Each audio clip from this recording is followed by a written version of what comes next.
हाँ, स्वागत है आपका। हरि ओम।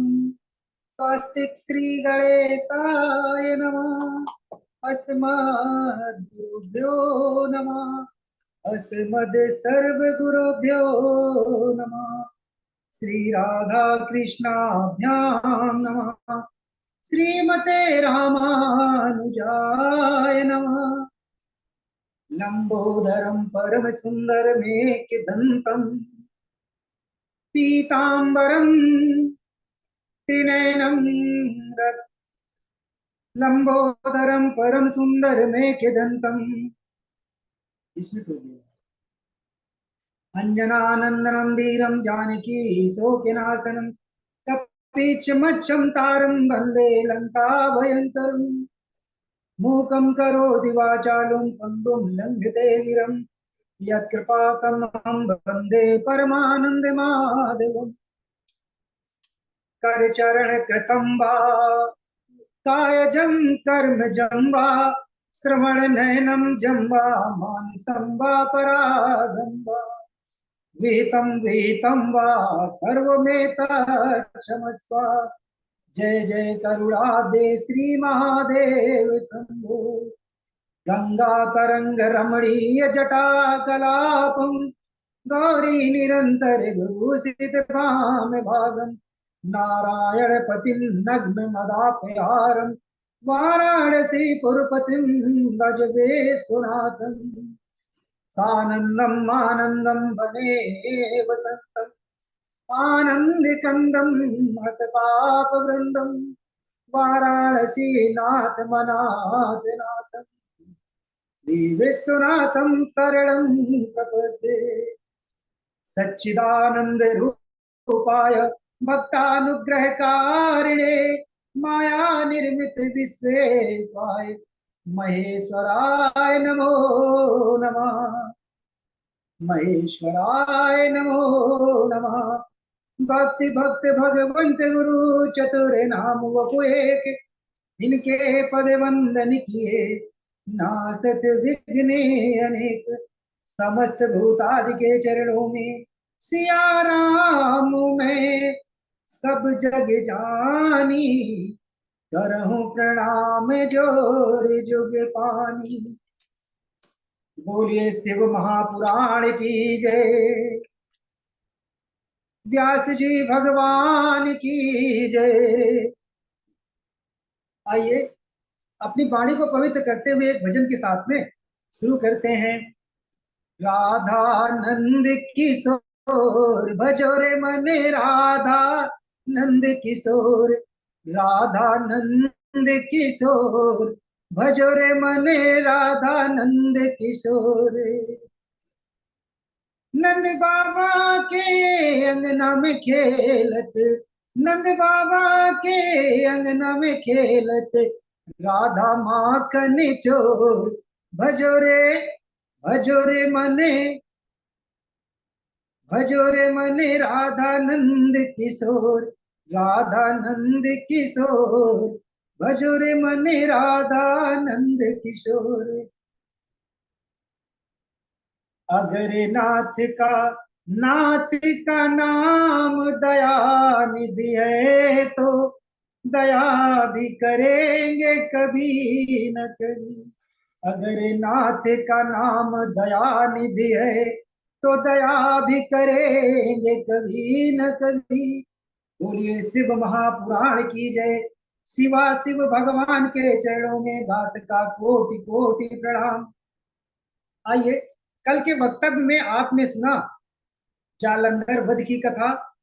जब जालंधर का वध हो गया तब देवताओं ने पुष्प वर्षा की और दुदुम्बियां बजने लगी और देवता ऋषि मुनि आदि सब प्रसन्न हो गए।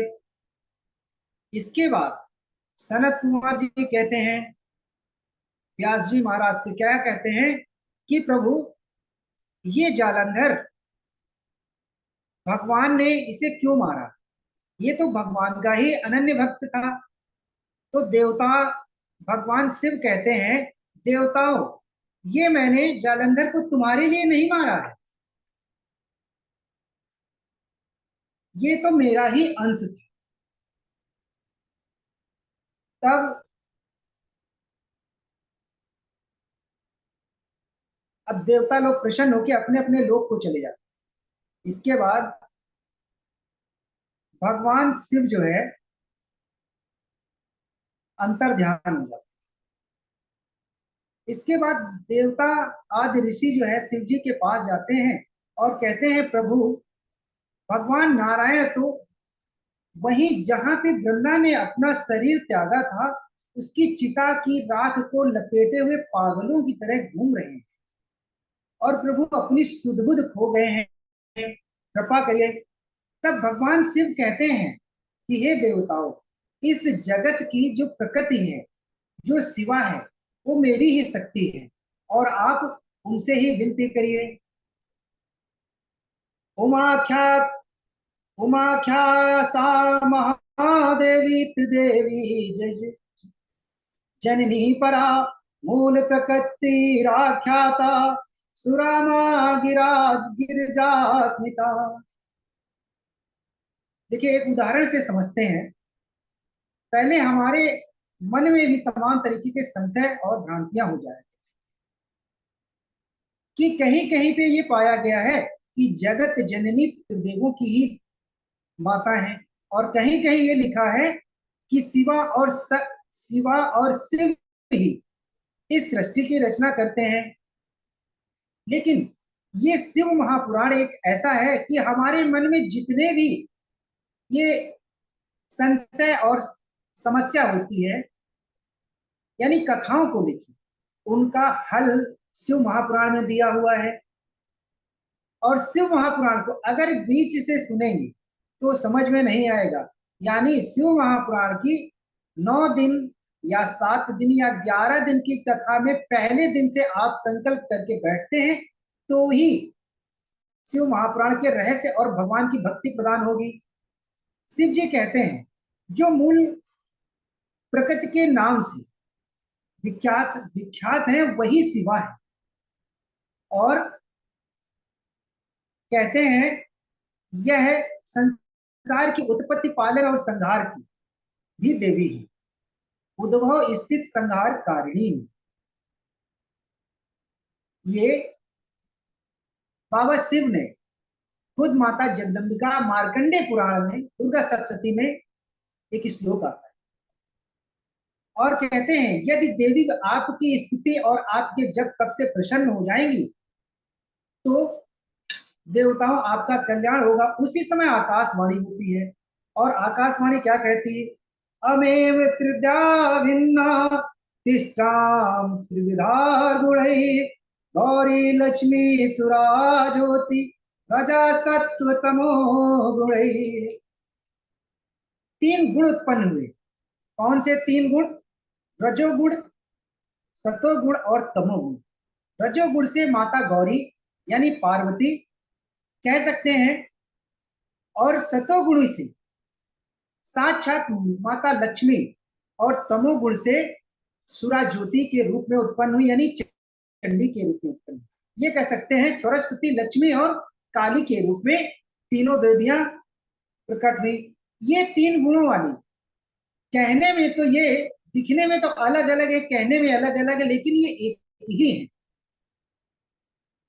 अब फिर एक दृष्टांत, एक उदाहरण आता है। कहते हैं जिनको हम परम परमात्मा कहते हैं उन्हीं के लिए जो ये शक्ति है यही मूल प्रकृति है और अंश और अंशी में अभेद होने के कारण हम तीनों देवता एक समय पे आए और उन्हीं देवताओं की अंशों से अंशा की ये 3 देवियां हैं। यानी स्वयं जो ये संसार है, जो ये प्रकृति है, स्वयं ये शिव तत्व है।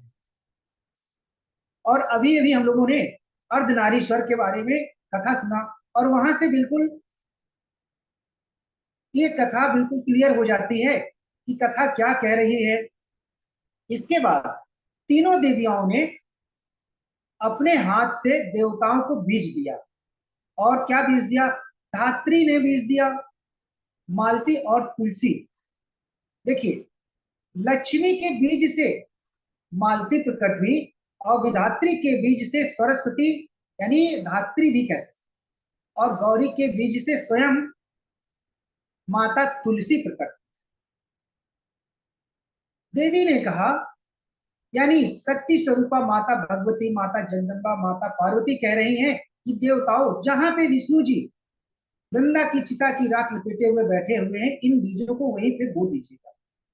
और जैसे ही बीजों को बोया तो वहां 3 वृक्ष प्रकट हो गए। और कहते हैं कार्तिक मास में तुलसी माता का, तुलसी वृक्ष का पूजन होता है और आंवले के वृक्ष का भी पूजन होता है।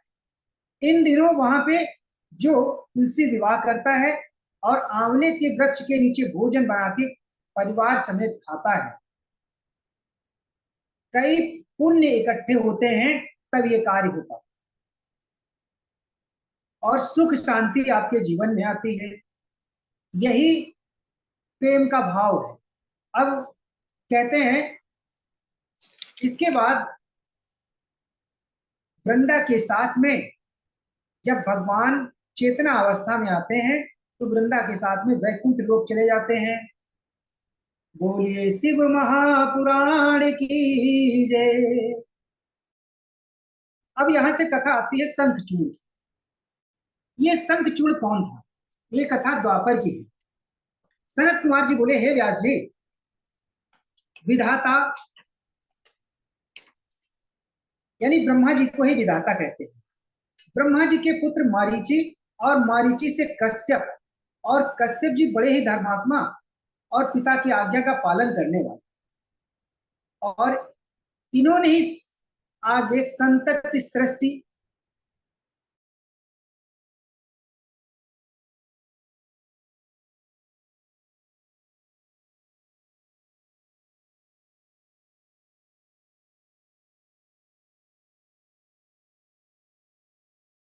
साध्वी तपस्वी और बड़ी स्वरूपा थी, बहुत ही सुंदर। उनके एक पुत्र हुए विप्रचित नाम, और विप्रचित भी जो है महाबली महापराक्रमी। और विप्रचित्र का जो पुत्र था वो दंभ था, और दंभ भगवान विष्णु का अनन्य भक्त और अपने पिता की तरह वो भी जप तप करता था। अब लेकिन दंभ के कोई संतान नहीं थी, इस कारण वो दुखी रहने लगा। एक दिन संतों का सत्संग था और उसी सत्संग में एक संत जी पधारे, और संत के स्वरूप में शुक्राचार्य जी मिल गए। शुक्राचार्य जी से दंभ ने दक्षिणा दी और गुरु मंत्र लिया, और पंचाक्षर मंत्र का जाप करने के लिए शुक्राचार्य महाराज ने दिया। उस दंभ ने 1,00,000 वर्ष तक तपस्या की। देखिए, दानों दैत्य भगवान की प्राप्ति या मनोकामना के लिए लाखों लाखों वर्षों तक तपस्या करते। यहां प्रमाण भी दिया कि 1,00,000 वर्ष तक दंभ ने जब तपस्या की, भगवान विष्णु प्रसन्न होके